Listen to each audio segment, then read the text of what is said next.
Romeo 1 का 26 और 27 ना, उसके वचन ध्यान से समझिएगा। यहाँ परमेश्वर ने लिखा है कि इसलिए परमेश्वर ने उन्हें नीच कामनाओं के वश में छोड़ दिया, यहाँ तक कि उनकी स्त्रियों ने भी स्वाभाविक व्यवहार को उससे जो स्वभाव के विरुद्ध है बदल डाला। स्त्रियों ने भी और पुरुषों ने भी पुरुषों के साथ निर्लज्जता के काम किए। अभी यहाँ जो रोमियो की किताब में पौलुस इस बात को लिख रहे हैं कि परमेश्वर ने उनको समझाया, क्योंकि परमेश्वर ने सारे जहान को बनाया। पहले मनुष्य आदम को परमेश्वर ने अपनी समानता में बनाया और अपनी समानता में बनाने के बाद फिर परमेश्वर ने देखा कि ये अकेला है। अब उसके पास घोड़ा लाया, मैच नहीं खाया, हाथी लाया, मैच नहीं खाया, सब पशुओं को लेकर आया, किसी के भी साथ उसका मैच नहीं खाया। तब परमेश्वर ने कहा कि मैं आदम के लिए एक उपयुक्त सहायक बनाऊंगा। अब उपयुक्त सहायक में क्या बनाया उसने? पत्नी। वह माँ नहीं बनाई, चाची ताई कोई दूसरा रिश्ता नहीं बनाया, क्या बनाया? पत्नी। उपयुक्त सहायक बनाऊंगा। और जब परमेश्वर ने उसको गहरी नींद में डाला, इस कहानी को आप जानते हैं, परमेश्वर हव्वा को तैयार करके जब आदम के पास लेकर के आया तो आदम ने कहा ये तो मेरी हड्डियों में की हड्डी और मेरी मांस में का मांस है। अब तक जो भी उसे दिखाया जा रहा था उस बात से खुश नहीं था, लेकिन जब उसने हव्वा को देखा तो बोला और कहा कि मेरे मांस में का मांस और मेरी हड्डी में की हड्डी है। आमीन। ये परमेश्वर ने बनाया था। फिर चलते चलते चलते चलते हम आगे देख रहे हैं यहाँ कि परमेश्वर को एक नियम देना पड़ा। ये जो हम पढ़े न्याय व्यवस्था 18 का 22 में पढ़ रहे हैं कि वो लोग आपस में कामातुर होने लगे। पुरुषों ने पुरुषों के साथ, स्त्रियों ने स्त्रियों के साथ निर्लज्जता के काम करना शुरू किया। और आगे जो हम देख रहे हैं न्याय व्यवस्था 20 का 13 में 20 का 13 में भी लिखा है कि अगर स्त्री स्त्री के साथ और पुरुष पुरुष के साथ ये शारीरिक संबंध बनाते हैं तो वो निश्चय मारे जाएंगे। अब ये रोमियो की पुस्तक में लिखा जा रहा है, तो ये चल तो वहीं से रहा था। परमेश्वर ने आदम को बनाया, उसके लिए जो सहायक बनाया वो की स्त्री बनाई है। आदम और हव्वा, नर और नारी बनाया, दोनों को कहा फूलों फलों और पृथ्वी में भर जाओ। ये परमेश्वर ने किया था। लेकिन आगे चल करके वही न्याय व्यवस्था में हम पढ़ रहे हैं कि परमेश्वर को ये बोलना पड़ा, परमेश्वर को लिखवाना पड़ा कि लिखो, अगर कोई स्त्री के साथ स्त्री को संबंध बनाती है, पुरुष के साथ पुरुष बनाता है, तो निश्चय ही वो मार दिए जाएंगे। ओके। अब यहाँ उत्पत्ति 19 का 5 में हमने पढ़ा कि लूत को उन लोगों ने कहने, जब लूत के यहाँ कुछ स्वर्गदूत आए तो इन लोगों ने उनको देख लिया उसके घर में जाते हुए। तब उनके घर को खटखटा करके कहने लगे वो जो पुरुष तेरे यहाँ आए उन्हें बाहर निकाल ताकि हम उनके साथ भोग कर सकें। ओके। अब हम समझ देगा कि वहां भी ये क्या कर रहे हैं। जबकि लूत ने कहा कि मेरी 2 बेटियां हैं, वो अभी तक बिल्कुल पवित्र हैं, किसी पुरुष का मुंह नहीं देखा, तुम चाहो तो उनके साथ जो मर्जी कर लो, क्योंकि अतिथि सत्कार होता था उस समय और उसको पता था ये स्वर्गदूत हैं, वे इनके साथ ऐसा मत करो। तो वहां भी ये लोग आए और आकर के क्या करें, उन पुरुषों को बाहर निकालो, स्त्री नहीं चाहिए। ये गंतमा। फिर न्यायों की पुस्तक में एक व्यक्ति होता है, उसकी पत्नी होती है, वो उस एक घर में रुकते हैं। ये जो न्याय 19 का 22 को हम लोग पढ़ रहे हैं, वहां जब लोगों ने, वहां के लोगों ने, सदोम और अमोरा, वहां के लोगों ने उनको देखा तो देख करके लिखा ये तो कोई पुरुष आया यहाँ, तो उसके घर जाकर के कुंडे खटखटा करके बोलते हैं जो पुरुष तेरे यहाँ आए हैं उसको हमें दे दे, बाहर भेज। लिखा है कि कुछ लुच्चे लुच्चे मतलब कई बार आपने सुना होगा कि परिवार में माँ भी बोल देती थी या कुछ बोलती यार लुच्चे हैं। तो लुच्चे का अगर मैं आपसे पूछूं तो आप बता नहीं पाओगे। लुच्चा मतलब कि आवारा, गलत करने वाला।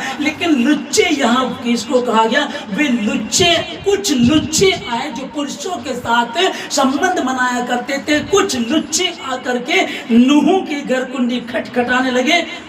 लूत के घर कुंडी खटखटाने लगे और कहने लगे जो पुरुष तेरे यहाँ हैं उनको बाहर निकाल ताकि हम उनके साथ भोग कर सकें। यहाँ परमेश्वर ने आदम को हव्वा को बनाया था और बाद में परमेश्वर कह रहा स्त्री के साथ, पुरुष के साथ ऐसा ना करे। अब देखिएगा 6 तारीख 6 तारीख 9वां महीना 2018 को सुप्रीम कोर्ट ने समलैंगिकता को, मतलब कि सेम सेक्स मैरिज को गलत नहीं ठहराया, कहा कि ये कोई अपराध नहीं है। अब हम कहें कि अगर सुप्रीम कोर्ट ने कह दिया तो यार वाकई सही बात है। अगर मेरी खुद की बेटी किसी लड़की से करेगी तो मुझसे पूछेगा क्या होगा। आपकी बेटी, आपकी बहन, आपका बेटा ऐसा करेगा तो आप देखिएगा। हाँ, कानून ने बनाया वो बहुत सारी चीजों पर ध्यान देते हैं, सब बातों को मद्देनजर रखते हुए, क्योंकि फिर अगर नहीं करेंगे तो फिर ये दूसरी तरीके से काम कर रहे हैं या फिर ये सुसाइड कर रहे हैं, मर रहे हैं, पाप कर रहे हैं, तो बहुत सारी चीजें ऐसी होती हैं। तो सुप्रीम कोर्ट ने जब इसको लागू किया तो उसका करने का कारण ये रहा होगा कि नहीं हम इसको करते हैं, ठीक है ना। लेकिन बाइबल किसी भी रीति से इसको हाँ नहीं कर रही है। बाइबल कह रही है कि वो जब ऐसा करेंगे उन दोनों को निश्चय मार दिया जाए। ओके, हम और आप किसके। अब अगर मैं पास्टर हूँ, मैं चर्च का पादरी हूँ और मेरे पास कोई आकर के बोलते हैं कि हमारी शादी है और आप हमारी शादी कर दीजिएगा, और मैं देखूँ कि दो लड़कियाँ आई हैं, मैं बोलूँ लड़का कहाँ, कल हम दोनों करेंगे, तो मैंने कहा आप तो दोनों लड़कियां हो, ये तो गलत है। क्योंकि गलत नहीं है, ये मेरा आधार कार्ड है, अब मेरा नाम नेहा नहीं है, अब मेरा नाम राजू है। वो कुछ भी नाम रखे, वो कुछ भी नाम रखे, क्योंकि आधार कार्ड मेन चीज है। अब कोई लड़की है और वो कह रही कि मैं लड़का हूँ, मैं कह रहा हूँ तुम तो लड़की हो, वो कह नहीं मैं तो लड़की नहीं लड़का हूँ। और कोई लड़का है वो कह रहा नहीं मैं तो लड़की हूँ, और लड़के ने मूंछें रखी हुई है लेकिन उसका आधार कार्ड ये बता रहा है कि वो लड़की है। तो क्या करना पड़ेगा अब, क्योंकि कानून है तो उसको करना पड़ेगा। समझ पा रहे? परमेश्वर ने क्या, परमेश्वर जगत में किस लिए मन फिराओ, क्योंकि स्वर्ग का राज्य निकट आया। जाओ जाकर के इसका अर्थ सीख लो। मैं बलिदानी परंतु दया चाहता हूँ, क्योंकि मैं धर्मियों के नहीं परंतु पापियों के लिए, मैं पापियों के लिए, वही पापी जो है उन पापियों के लिए मैं आया हूँ। यहाँ जो हमने रोमियो 1 अध्याय से 26-27 को पढ़ा है, यह लिखा है कि जब उन्होंने परमेश्वर को और मानना ना चाहा, उन्होंने परमेश्वर को ना चाह, जो सृष्टि है, पेड़ है, पौधे हैं, पहाड़ हैं, चौपाई है, इनको पूजना शुरू कर दिया और इनको बनाने वाले परमेश्वर को उन्होंने अनदेखा किया। तब परमेश्वर ने उनको उनकी मन की ढिठाई पर छोड़ दिया। जाओ जा करके अपने शरीरों से तुम अनर्थ कार्य करो। ये अब इसको जो हम देख रहे हैं कि फिर इसको अब सजाया परोसा कैसे जा रहा है, क्योंकि कुछ लोग तो बिजनेसमैन हैं, जो फिल्म इंडस्ट्री वाले हैं वो तो बिजनेसमैन हैं, उनको इस बात से कोई मतलब नहीं क्या सही क्या गलत, उनको तो ये है कि हम पैसा कैसे कमा सकते हैं। फिर इस तरह की पिक्चर बनने लगी, लड़की लड़की के साथ शादी कर रही है, और अगर वो शादीशुदा है तो वो चुपके से संबंध बना रहे हैं, पुरुष पुरुष के साथ कर रहे हैं। ऐसी पिक्चरें और बड़ी पैमाने की पिक्चर बनी, छोटी नहीं। कोई सोचे टीवी सीरियल, बड़ी बड़ी पिक्चरें बनी हैं इन पर, अब वो बन रही हैं, उसको अब इसको और सजा करके रखा जा रहा, और अच्छे से परोसा जा रहा है कि अब ये गलत नहीं है। पहले यदि कोई गलत काम करता था तो शर्म लगती थी, डर लगता था, सोचना पड़ता था, पर अब सोचने की जरूरत नहीं है, क्योंकि अब तो उसको प्रमोट किया जा रहा है, इसको बताया जा रहा है। तो परमेश्वर इसको प्रमोट नहीं कर रहा है। परमेश्वर ने तब भी कहा था यदि कोई ऐसा करेगा तो निश्चय मार दिया जाएगा। हालेलुया। तो जो हम मसीह लोग हैं, तो परमेश्वर मुझसे और आपसे और हमारे जीवन से क्या चाहता है, हम इसको 1 कुरिन्थियों 6:9 से 11 तक पढ़ेंगे। ओके, 1 कुरिन्थियों 6 अध्याय उसका 9 से 11 तक में यहाँ लिखा है, क्या तुम नहीं जानते कि अन्यायी लोग परमेश्वर के राज्य के वारिस ना होंगे। धोखा ना खाओ, ना वैश्यगामी, ना मूर्ति पूजक, ना पराई स्त्रीगामी, ना लुच्चे। इसमें भी आए सब। ये जो काम करने वाले सब परमेश्वर के राज्य के वारिस ना होंगे। हालेलुया। ठीक है ना। तब परमेश्वर जगत में आया, और जगत में आने का उसका कारण क्या था? यीशु मसीह जगत में आया और आकर के सबसे पहले शब्दों को कहता है कि मन फिराओ क्योंकि स्वर्ग का राज्य निकट आया। तो मन फिराने के लिए क्यों? सारे पाप, झूठ, धोखा, व्यभिचार, स्त्री के साथ स्त्री, पुरुष के साथ पुरुष जो कामातुर हो रहे हैं, ये कहां से? सारे मन से चल रहे हैं। और परमेश्वर ने कहा कि मन फिराओ क्योंकि स्वर्ग का राज्य निकट आया। वो मन फिराने के लिए बोला। अब ये जो हम पढ़ रहे हैं, पहला कुरिन्थियों 6:9 से 11 में पढ़ रहे हैं, यहाँ परमेश्वर ने इस बात को कहा था कि ये जो पाप करने वाले, व्यभिचार करने वाले हैं, ये जो गलत कर रहे हैं, ये परमेश्वर के राज्य के वारिस ना होंगे। तो अभी क्या है? हालेलुया। अभी समझ, अभी भी परमेश्वर ठहरा हुआ है। जब परमेश्वर ने पहले लय व्यवस्था में बता दिया, न्यायों में बता दिया, उत्पत्ति की पुस्तक में भी ये पाप कर रहे थे, वहां के लोग पुरुष पुरुष के साथ संबंध बना रहे थे, गड़बड़ी कर रहे थे, वहां पहली पुस्तक में भी हम इस पाप को देख रहे हैं। लंबा समय चलता गया। जब यीशु मसीह आया तो मन फिराव का सुसमाचार का प्रचार किया गया। और यहाँ पौलुस इस बात को लिख रहा है कि जब उन्होंने परमेश्वर को और मानना ना चाहता, परमेश्वर ने उनको उनकी मन की ढिठाई के ऊपर छोड़ दिया। जो तुमको करना चाहो करो, क्योंकि तुम्हें स्वयं की इच्छा दी गई है, तुम स्वतंत्र हो। अब परमेश्वर जब आया तो आकर के वो अभी भी ठहरा हुआ है, अभी भी वो पापियों से प्रेम करता है, अभी भी वो पापियों के यहाँ जाता है। जाओ जाकर के इसका अर्थ सीख लो। मैं बलिदान नहीं परंतु दया चाहता हूं, मैं धर्मियों के लिए नहीं परंतु मैं पापियों के लिए। और पापियों से बात कर रहा, पापियों को सुसमाचार बताया जा रहा। ये सुसमाचार पापियों के लिए। दो क्रिश्चियन लोग, एक तो जो पैदाशी क्रिश्चियन है उसके बारे में आपको बताऊंगा, नाम नहीं बोलूंगा। ये लड़का अच्छा बिजनेस है, शादीशुदा है, 2 बच्चे हैं, परिवार भी है, बढ़िया चल रहा, बढ़िया। एक दिन इसको किसी ऐसे जैसे जिनको गे बोलते हैं, है ना, उससे प्यार हो गया। अभी उसके चक्कर में वो इसको पैसे भी कैश, 1-1 लाख रुपया कैश दे दिया, 1 लाख रुपए का मोबाइल दिला दिया। क्योंकि ये किन्नर, गे, ये जो होते हैं, ये जिस पे फिदा हो जाते हैं, फिर ये उन पर जान छिड़क देते हैं। ठीक है, अभी समझिएगा कि ये क्रिश्चियन है, मसीह का मानने वाला, खुदा का बच्चा है। इसने क्या किया? ये एक गलत के चक्कर में, गलत जो परमेश्वर ने मना किया था कि पुरुष के साथ पुरुष, स्त्री के साथ स्त्री वो शारीरिक संबंध ना बनाए, और यदि वैसा करते हैं तो उनको निश्चय मार दिया जाए। एक बंदा ये ऐसा कर रहा है। एक लड़की लॉकडाउन के समय में जब खत्म हुआ लॉकडाउन, हमारे वो कहीं और चढ़ जाती थी, तो उन दिनों में हमारे यहाँ आना शुरू हुई। नेहा नाम था उसका नेहा नाम की लड़की, इतनी सुंदर, बहुत सुंदर। मैं कहूँ उस लड़कों की कोई कमी नहीं रहेगी। प्रार्थना में बहुत अच्छी, वचन पढ़ने में बहुत अच्छी। थोड़े दिन में मालूम, हमारे यहाँ तो 1-2 महीने आई होगी, क्योंकि उनका चर्च खुला नहीं था उन दिनों में। जब वो यहाँ आई उसके बाद थोड़े दिन पता चला कि एक लड़की के साथ इस लड़की का एक लड़की के साथ चल रहा था, और इन दोनों ने जाकर के शादी कर ली। अब एक और सुनिएगा, अब जब ये कोर्ट मैरिज करते हैं तो ये सारे सर्टिफिकेट बनाते हैं, आधार कार्ड उसी रीति बनाते हैं कि लड़का कौन है, लड़की कौन है। आधार पर दोनों साथ रहते हो। और यहाँ तक कि कानून इनकी सहायता करता है कि कोई अगर तुम्हारे घर वाले तुम्हारे लिए कुछ गलत करते हैं, या तुमको मारते हैं, या तुमको अलग करना चाहते तो अलग ना कर सके, ये कानून है।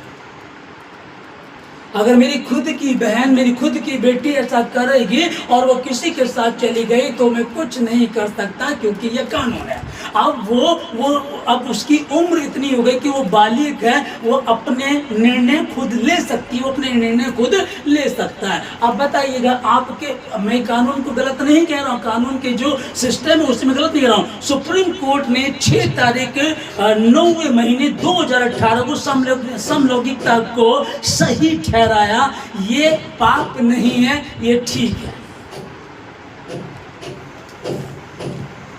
अजीब लगता है कि हम कहां आ गए।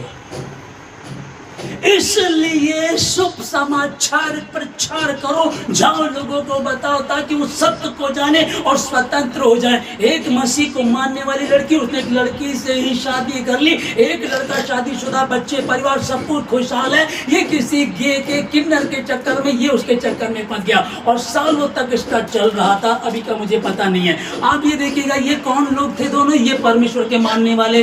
हालेलुया।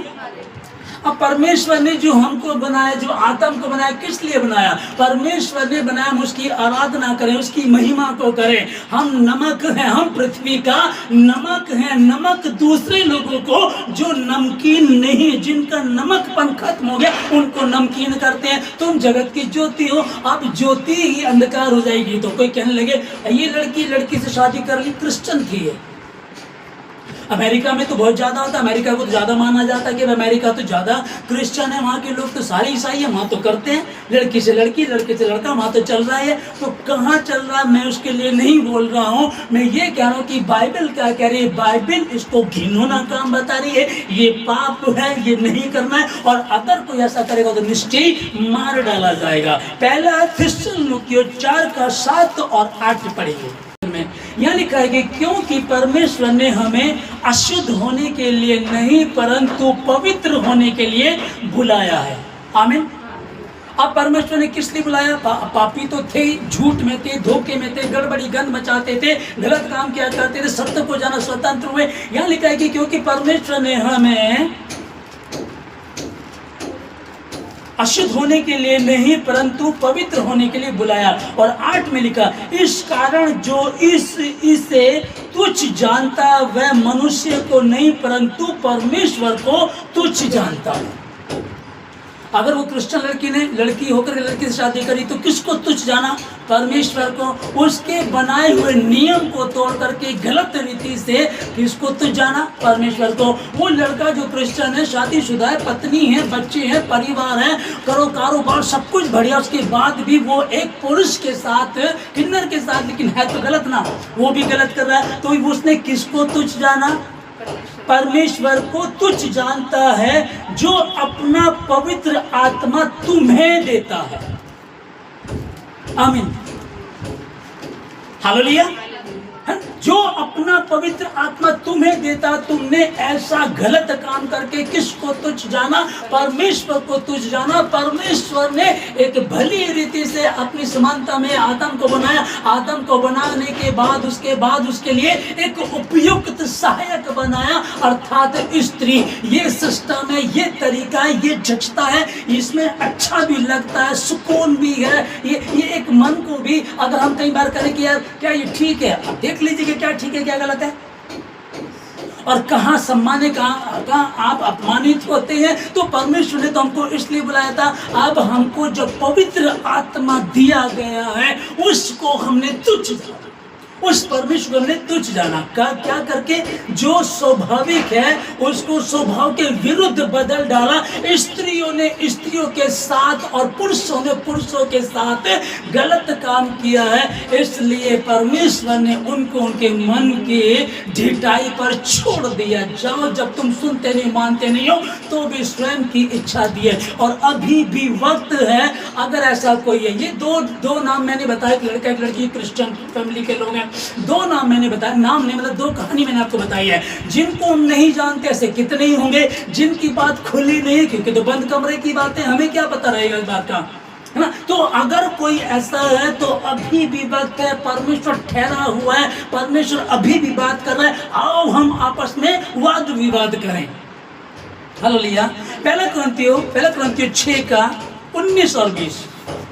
क्या तुम नहीं जानते कि तुम्हारी देह पवित्र आत्मा का मंदिर है जो तुम में बसा हुआ है और तुम्हें परमेश्वर की ओर से मिला है और तुम अपने नहीं हो? आमीन। क्या तुम नहीं जानते कि तुम्हारे शरीर किसका? परमेश्वर का मंदिर है, और परमेश्वर का आत्मा तुम में बसा हुआ है, और तुम्हें उसने चुना है, तुम्हें उसने ठहराया है, और तुम अपने नहीं हो, और तुम अपने नहीं हो। अब जो पाप कर रहे हैं, आप फिर 20 में लिखा देखे क्या? क्योंकि दाम देकर मोल लिए गए हो, इसलिए अपनी देह के द्वारा परमेश्वर की महिमा करो। आमीन। मुफ्त में नहीं है, दाम दे करके मोल लिए गए हो। और दाम भी कौन सा दिया गया? क्रूस पर अपने लहू को, निष्कलंक, निष्पाप, निर्दोष लहू को बहाया गया है। और सब पापियों और बोझ से दबे हुए लोगों, मेरे पास आओ, मैं तुम्हें विश्राम दूंगा। वो विश्राम देने के लिए बोल रहा है, और सब बोझ से दबे पापी लोगों के लिए। हालेलुया। कुछ कहने लगे बाइबल में यीशु मसीह को देख करके कि अगर नबी होता तो जान लेता, अरे ये नबी है, चोरों के साथ बैठता है, व्यभिचारिणियों के साथ बैठता है, गिन्नरों के साथ बैठता है, जो पुरुष पुरुष के साथ संबंध बनाते हैं उनके साथ बैठता है, स्त्री स्त्री के साथ संबंध बनाते हैं उनके साथ बैठता है। वो लोग इस तरह की बातें करते थे और प्रभु एक ही बात बोलता था कि ये असहाय हैं, कमजोर है, शैतान ने इनको गुमराह कर दिया, ये परेशान है, ये कहीं जाते बचना चाहते, सुधरना चाहते, बदलना चाहते, लेकिन बदल नहीं पाते।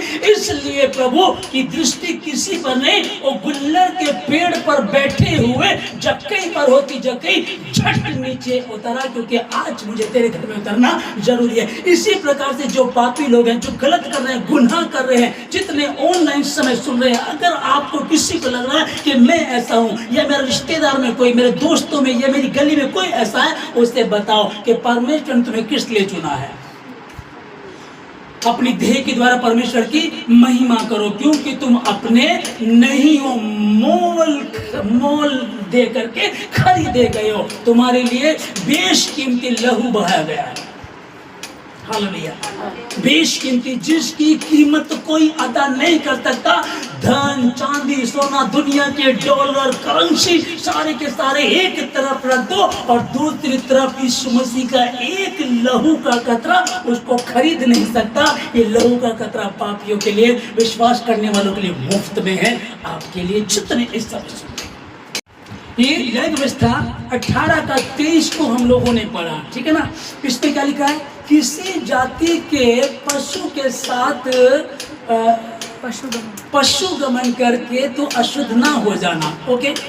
और कोई स्त्री किसी जानवर के सामने, पशु के सामने ऐसे ना खड़ी हो जैसे उसके साथ संबंध बनाना चाहती है। अब ध्यान से समझिएगा, ये कब लिखा? 5000 साल पहले परमेश्वर ने ये लिख करके दिया था। और आज 2025 में इसी जुलाई की मैं आपको एक न्यूज़ बताता हूँ। सहारनपुर सदर थाने नवादे का रहने वाला राम बहादुर ने गाय के साथ रेप किया।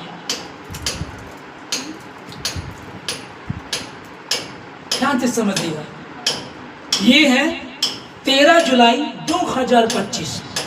वो पकड़ा गया मुठभेड़ में, गोलीबारी, उसने गोलियां चलाई, इसी राम बहादुर जो जिसने गाय के साथ रेप किया। तो पुलिस वाले गोली उसको लेके उसको सबक सिखा देंगे, ठीक है। तो भी मैं क्या कह रहा हूँ आप लोगों को कि जो वचन, इस वचन को तैयार कर रहे हैं कि परमेश्वर ने 5000 साल पहले कहा था, और आज 5000 साल बाद 2025 में ये हो। एक और दूसरी न्यूज में आपको बताना चाहता हूँ। दूसरी, सहारनपुर थाना रामपुर मनिहारम 7 लड़कों ने 10वीं के छात्र के साथ दुष्कर्म किया। कारण क्या बना? क्रिकेट मैच खेल रहे होंगे, वो हार गया, इन्होंने से पैसे मांगे, उसने दिए। 1 महीने तक उस लड़के के, अकेले लड़के के साथ 10वीं क्लास का छात्र लड़का, 7 लड़कों ने दुष्कर्म किया। सहारनपुर की ये न्यूज़ है।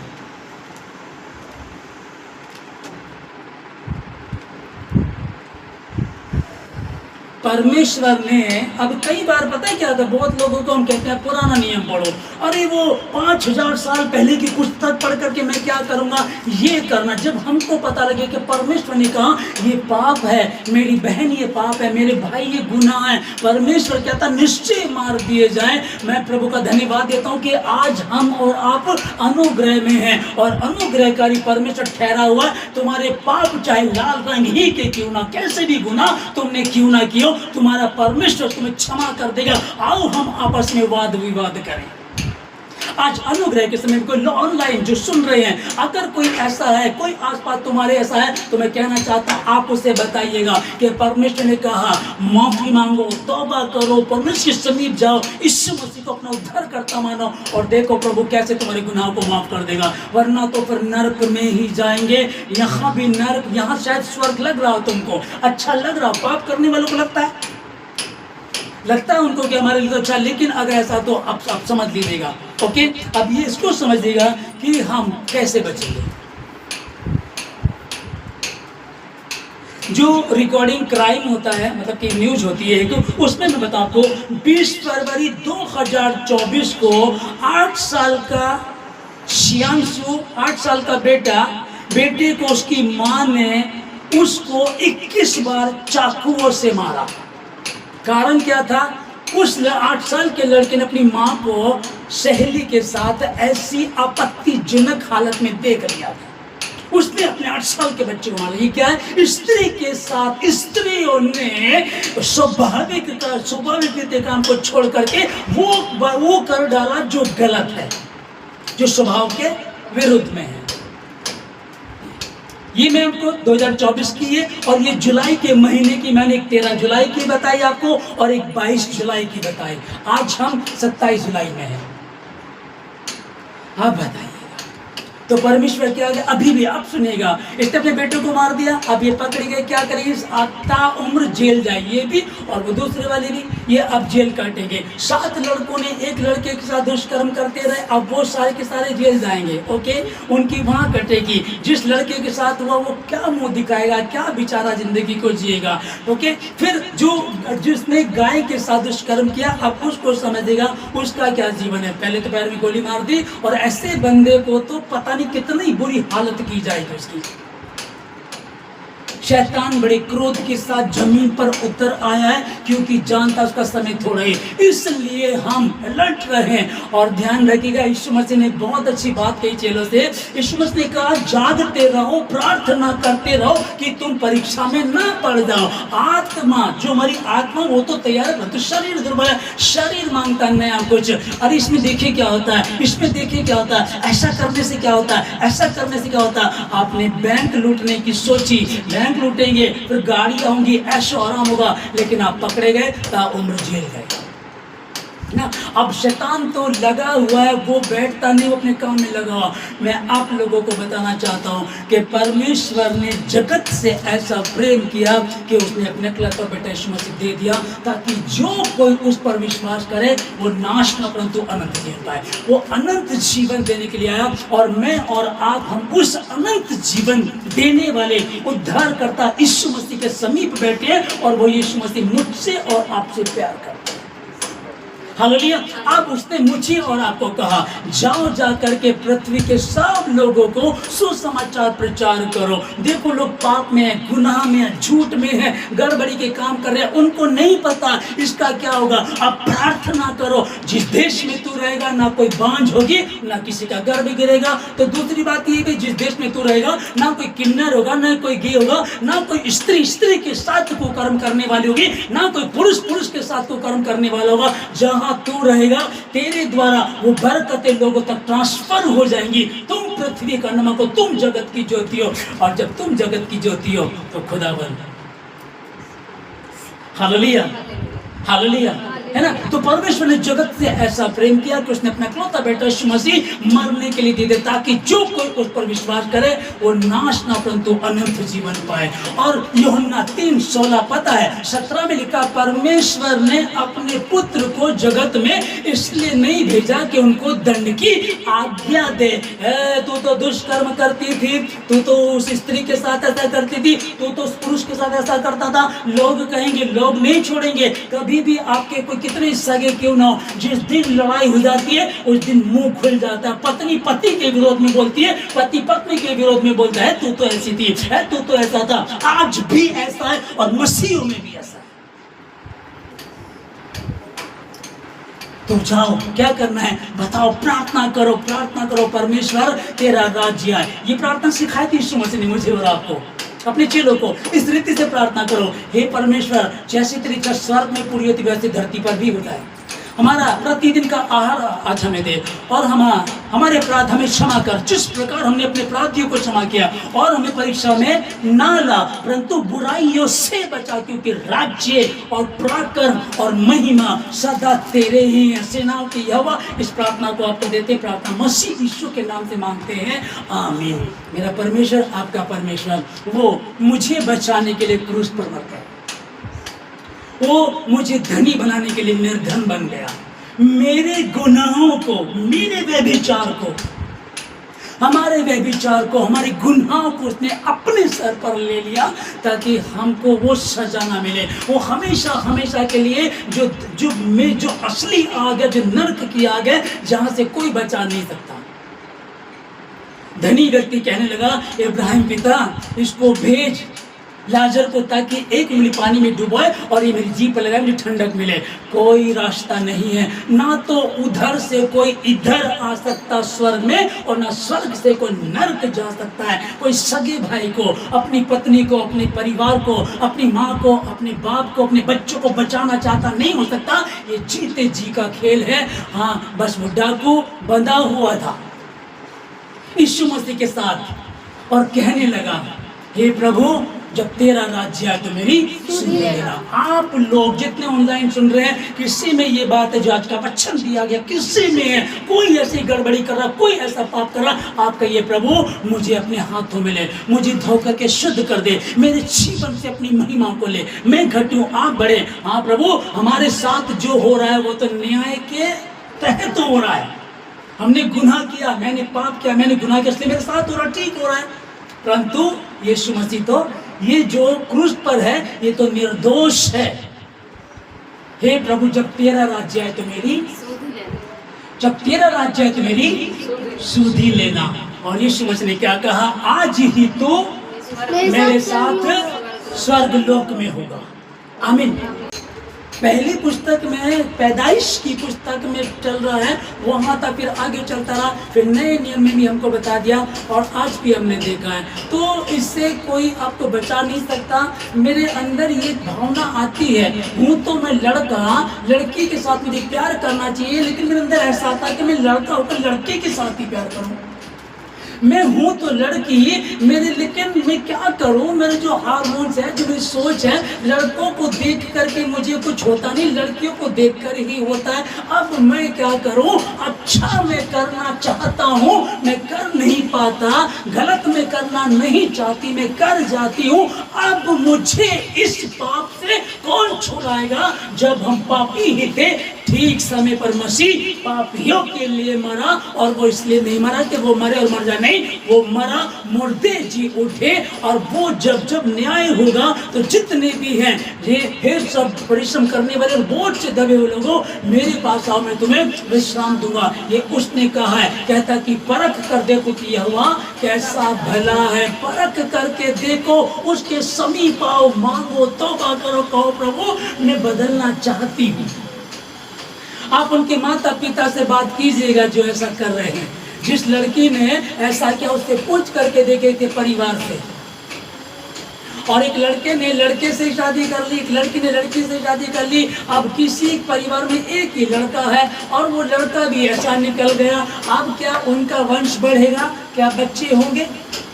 आज अब तो साइंस ने तरक्की कर ली है, गोद ले लेंगे, ऐसे हो जाएगा, ऐसे हो जाएगा। अब तो हो सकता है, ठीक है तुम कर लो, लेकिन जो स्वाभाविक है, वो स्वाभाविक जो परमेश्वर ने बनाया उसके विरुद्ध अगर जाएंगे तो घटनाएं घटेंगी, दिक्कतें आएंगी, सैलाब आएगा, दुख आएंगे, मुसीबत आएंगी, परेशानी आएंगी। और यदि वो करेंगे जो परमेश्वर कह रहा है तो आग में से होकर के चलेगा, वो तुझे जला ना सकेगी। तो नदियों में से होकर के जाएगा, वो तुझे डुबो ना सकेगी, क्योंकि परमेश्वर ने तुझे चुन लिया है, तूने परमेश्वर को अपना उद्धार करता माना है। इसलिए प्रभु कहता मत डर, मैं तेरे साथ हूँ, ना तो मैं तुझे छोड़ूंगा और ना ही तुझे त्यागूंगा। इस संसार में रहते हुए हम कैसे बच सकते हैं? धोखा ना खाओ, बुरी संगति अच्छे चरित्र को खराब कर देती है। इसी तरह तो होते हैं। मेरी एक सहेली मेरी है, एक लड़का मेरा दोस्त है, देख हम करते तू भी कर। बुरी संगति अच्छे चरित्र को खराब कर देती है। इसलिए संगति कैसी है? वो ठट्ठा करने वालों की संगति में नहीं बैठता, वो तो परमेश्वर की व्यवस्था से प्रसन्न रहता, दिन रात उसमें मनन करता है। इसलिए वो मनुष्य, वो पुरुष, वो स्त्री कैसी होगी, कैसा होगा? जो वृक्ष जल धाराओं के किनारे लगाया गया, उसी तरीके से होंगे। यीशु मसीह के नाम में मैं आप लोगों को आशीष देता हूं। जितनों ने आज इस वचन को सुना, 30 नहीं 60 नहीं 100 गुना आशीष को लेकर आए। आप में तो ऐसा कोई नहीं है, पर फिर भी आपके पड़ोस में रिश्तेदारों में कोई और, आपकी गली में, आपके आसपास कोई है, प्रार्थना कीजिएगा। आप प्रार्थना करेंगे, उसका जीवन बदल जाएगा, वो आशीष को पालेगा, वो इस बंधन से जो नहीं करना चाहता हो रहा है उससे मुक्त हो जाएगा। एक गलत काम करने से, एक लड़की के गलत कदम उठाने से, एक लड़के के गलत कदम उठाने से उनके परिवार वाले किसी को मुंह नहीं दिखा पाते। जिस बच्चे को 9 महीने गर्भ में रखा, एक सच पाल पोस के बड़ा किया, खुद नहीं खाया उसे खिलाया, खुद नहीं पहना उसे पहनाया, अब एक समय में आकर के वो विरोध करता है, वो विरोध करती है। और ऐसा इस तरह की मूर्खता जो किसी भी रीति से माता पिता बर्दाश्त नहीं कर सकते। हम क्या करें प्रभु, हम कहाँ जाएं? जीवन की रोटी तो तेरे पास है, जीवन की बातें तो तेरे पास है, जीवन का जल तो यीशु मसीह तू है। इसलिए जितने उसके समीप आते हैं, जितने उसे पुकारते हैं, अर्थात सच्चाई से पुकारते हैं, उन सबों के वह निकट रहता है। जितने समय सुन रहे हैं, अगर कहीं कोई ऐसी बात है, तौबा करें, उसके समीप आए, प्रार्थना करें। और परमेश्वर ने कहा मांगो तो तुम्हें दिया जाएगा। उसके लिए कुछ भी मुश्किल नहीं है, असंभव को संभव करने वाला परमेश्वर है, जिसने 4 दिन के अंदर तक लाजर को जिंदा कर दिया। वो आपकी मरी हुई देह को, जो विपरीत है, जो होना चाहिए वो नहीं है, जो होनी चाहिए वो नहीं है, और जो नहीं होनी चाहिए वो है, वो बदल देगा, वो सही रीति से ले आएगा। उसी ने मनुष्य को अपने हाथों से बनाया, उससे पता है क्या, कहाँ से कौन सा पुर्जा टाइट करना है, कौन सा ढीला करना है, उससे पता है। मैं आशीष देता हूँ ईश्वर के नाम में। हर बंधन टूटे, हर गड़बड़ी जाए, हर ढीठपन मिटे यीशु मसीह के नाम में, हर ढीठपन मिटे यीशु मसीह के नाम में। तमाम अंधकार की शक्ति, तमाम के विचार का गंदी आत्मा, सेम सेक्स मैरिज जो है, यीशु मसीह के नाम से मैं डांटता हूँ। अंधकार की शक्तियों को हुक्म देता हूँ कि इन लोगों को छोड़े और निकले। और आप लोग मसीह पर विश्वास करने वाले, डरना मत, तुम्हारा यह हुआ तुम्हारे साथ है। बच्चों को गोद में लिए चलता है। आशीष देता हूं यीशु मसीह के नाम में। हर बुराई से प्रभु इनको बचाए, किसी परीक्षा में पड़ने ना दे। आज की बात प्रभु जी 30 नहीं, 60 नहीं, 100 गुना जो 2 क्रिश्चियन फैमिली मैंने बताई है, एक बहन एक भाई, उनको भी उस अंधकार से बचाए यीशु मसीह के नाम से। सारी आधर्मी मां की प्रार्थना मसीह यीशु के नाम से मांगते हैं, आमीन।